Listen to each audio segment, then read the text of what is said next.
गुरुकुल में शिक्षा प्राप्त कर रहे शिष्यों में आज काफ़ी उत्साह था।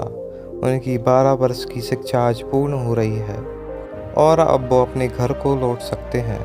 गुरु भी अपने शिष्यों की शिक्षा दीक्षा से प्रसन्न थे और गुरुकुल की परंपरा के अनुसार शिष्यों को आखिरी उपदेश देने की तैयारी कर रहे थे।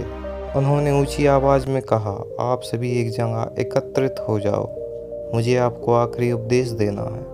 गुरु की आज्ञा का पालन करते हुए सभी शिष्य एक जगह एकत्रित हो गए। गुरुजी ने अपने हाथ में कुछ लकड़ी के खिलौने पकड़े हुए थे। उन्होंने शिष्यों को खिलौने दिखाते हुए कहा, आपको इन तीनों खिलौनों में अंतर ढूंढने हैं। सभी शिष्य ध्यानपूर्वक खिलौनों को देखने लगे। तीनों लकड़ी से बने बिल्कुल एक समान दिखने वाले गुड्डे थे। सभी चकित थे कि भला इनमें क्या अंतर हो सकता है। तभी किसी ने कहा, अरे ये देखो, इस गुड्डे में तो एक छेद है। यह संकेत काफ़ी था।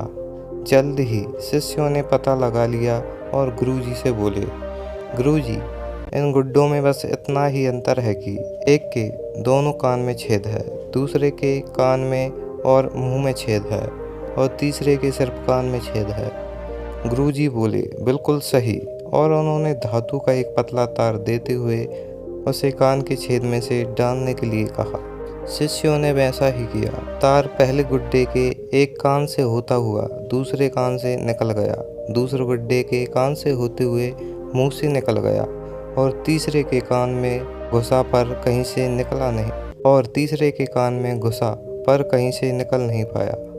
तब गुरुजी ने शिष्यों से गुड्डे अपने हाथ में लेते हुए कहा, प्रिय शिष्यों, इन तीनों गुड्डों की तरह ही आपके जीवन में 3 तरह के व्यक्ति आएंगे।